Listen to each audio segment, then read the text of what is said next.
Rabbi say we were witness to a tremendous miracle, which unfortunately is not being spoken about enough. At the end of last week, we all know there were 5 blitzes that were placed on it, a tremendous amount of explosives that incredibly ended up going off at 9 o'clock at night instead of 9 o'clock in the morning, when is the most busy, hustling, bustling time of the day.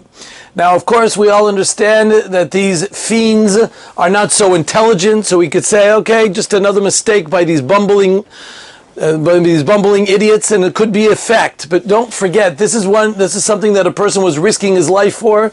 In his opinion, this was the most important objective of the purpose of his existence.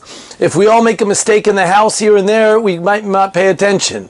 But if you're about to cut a multi-million-dollar deal, you don't miss a word in the contract. You make sure that everything is in place 100%. So by them, this was something incredibly important, and to make sure it was done properly, and for them to make such a fundamental and pashut and simple mistake is nothing less than an absolute miracle. We know that it's a miracle that happened, and it's only from a Kodesh Baruch Hu Bilvad, Einon Milvadoi, that helped us out in order to be able to take care of this situation. And from here, and you should know there was also a hashkacha pratis that came out of it.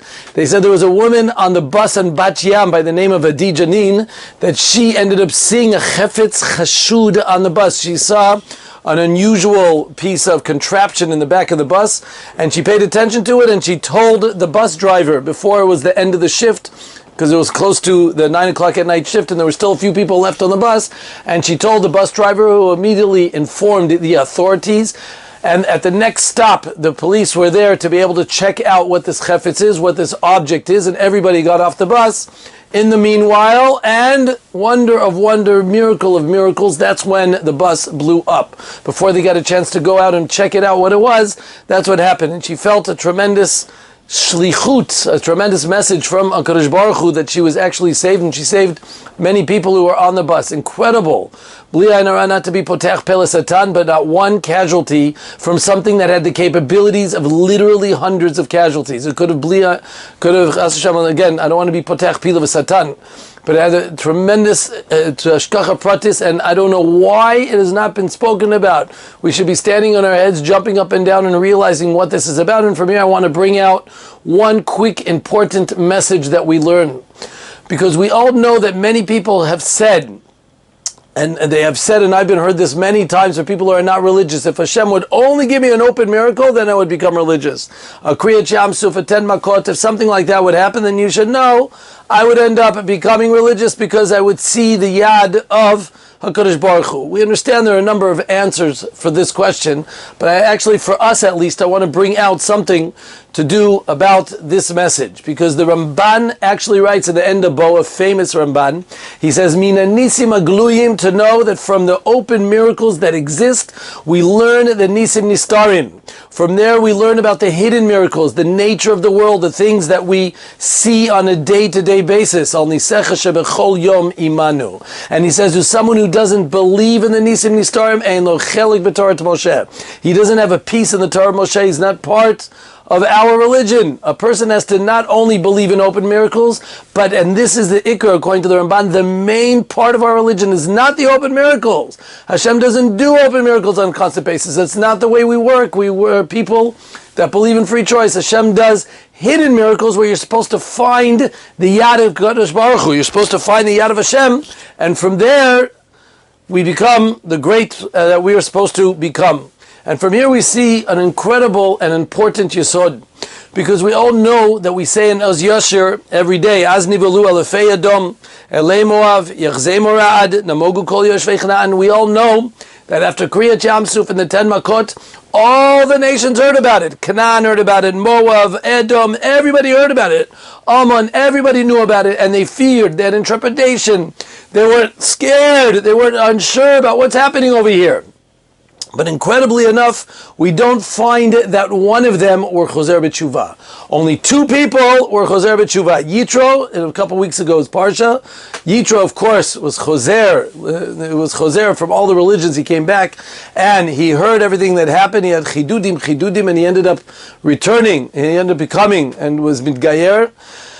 and converting. And of course we know Rachav later on in Yehoshua, also the same idea that she heard and she said everybody was fearful and she was the one who came back. But besides these two people, nobody else returned. Why not? You all heard these miracles, open miracles. I told you, everybody asks, give me a miracle. If you do me a miracle, I'll go ahead and I'll change. It'll make a difference for me. I'll become a different person. I'll be choser b'tshuva. The answer is no. Sheker v'chozav, it's not true. Most a miracle can do, it's a zetz of inspiration. It's a point of excitement. It's a point that gets you a little bit closer. But it's temporary, it's fleeting, it's an external awakening. It cannot have any kiyum, it doesn't have any type of permanence unless it comes from bifnim, from within. A person has to make a decision and not an incision, not something from externally. It comes from when a person makes himself into a kli, into a receptacle, into a vessel who wants to make a change, who's looking for the truth, he's looking for the emet. You're a yitro, you're a rachav, so then those outside influences can make a difference. But if a person doesn't work on himself first, nothing is going to work. A person can see miracles that are going around, but those miracles and we have it on a day-to-day basis, but we don't appreciate it until you actually can fix yourself up. Can you make a change within yourself first? Listen to a Rav Chaim Shmulevitz, incredible, in Sichot Musar, as every piece over there is. And he brings, everybody knows, the famous Bechilta by Kriyat Yamsuf, Ra'ata Shivcha al Yam, Mashalora Yecheskel ben Bozi, that she saw a shivcha, a maidservant, a simple maidservant was able to see what one of the greatest Nevi'im didn't see, Yecheskel ben Bozi, and she was able to see much more. So ask Rav Chaim Shmulevitz, okay, so what's going on? Why is she a shivcha? What's the difference between her and the Navi, Yecheskel? What is the difference between them? And he says an incredible thing. He says because the shivcha remained a shivcha even after this incredible revelation, and she definitely was inspired. Incredible to be able to see what's going on, 12 different paths. She's able to see like glass through the water, to be able to see all the incredible, the floor turned into a paved, beautiful, comfortable place, to see the Mitzrim getting drowned. Beautiful, inspirational, fantastic. It's superb. I'm enjoying it. But a week goes by, 2 weeks goes by, a month, maybe a half a year, and then hala, we continue becoming a shivcha. We go back to same old mild manner me. That's how a person usually takes it on. But if you're a Yecheskel, if you're a Navi Hashem, that means you prepared yourself. We spoke about in the Derech Hashem chair. They used to go to Navi school to teach how to prepare their body, and hopefully they would receive a revelation. They would prepare who I am, prepare my midot, prepare everything that has to do with me and what I have to do, and to be able to see a Kodesh Baruch Hu in the world. And from there, I go ahead and I make a change. These things affect me. Every vision that I see, whether it's an open miracle or a hidden miracle, it makes a change. The Saba Mikelm used to say over about a boy who was in the Midbar for 40 years. He was there for 40 years, and he was witness to the man falling from the sky. And as the Rashba writes, he would make a bracha, Hamotzi lecha minas shamayim, that the Kodesh Baruch Hu gave us his beautiful bread that falls to the ground, and we're able to eat it day by day. Suddenly he goes into Eretz Yisrael, and they have their own homes after 7 and 7 years, and when they go ahead, there's no more man falling from the sky. So what do? He asks Tati, what are we going to do? Abba. He goes, and father says, okay, and he takes a few seeds, plants them in the ground. Out of the seeds grows some type of wheat, and from there, of course, we know he goes through the whole process of making it into bread, and the boy is marveled. He is enamored. It's unbelievable sight. He goes and runs to mommy, you won't believe it. Eretz Yisrael is a makam of nisim. It's a place of miracles. This place is unbelievable. I understand when the bread falls from the sky, that's coming from Shamayim. But who's pulling it out of the ground? How is it coming out of the ground? That's an absolute miracle. It doesn't make a difference from where the miracles happen. Sometimes it's an open miracle and a hidden miracle. The only difference is consistency. When we see it on a day-to-day basis, we're not marveled by the birth of a child. But when you see it as a once-off, so suddenly you're enamored for a day, for a week, for a month, and even for a year, but then it disappears. The only difference is the person who knows how to look, who knows how to stare, to concentrate, to pay attention, to realize, to accept, to look into the world and really appreciate the incredible miracles al nisecha shebechol yom v'yom imanu that we're surrounded by. And here we are. We just had an unbelievable miracle that happened to us last week. And like I said, it needs to be expressed. We have to do something about it. It has to make a change on us. We have to take it and let it affect us in some type of way. As Rabbeinu Yonah writes also in Shari Tshuva and in Pirkei Avotim, Eina Nili Mili, if I don't do something about when I hear a Musar Shmuz, then who's going to do it? I have to do it for myself. You hear a shmooze, he says, apply it to myself. What do I have to fix? What do I have to change? Think about something that I have to add. Should I add 2 more minutes to my Seder? Should I learn a little bit about Hashkacha Pratit? Because this was an incredible Hashkacha Pratit scenario.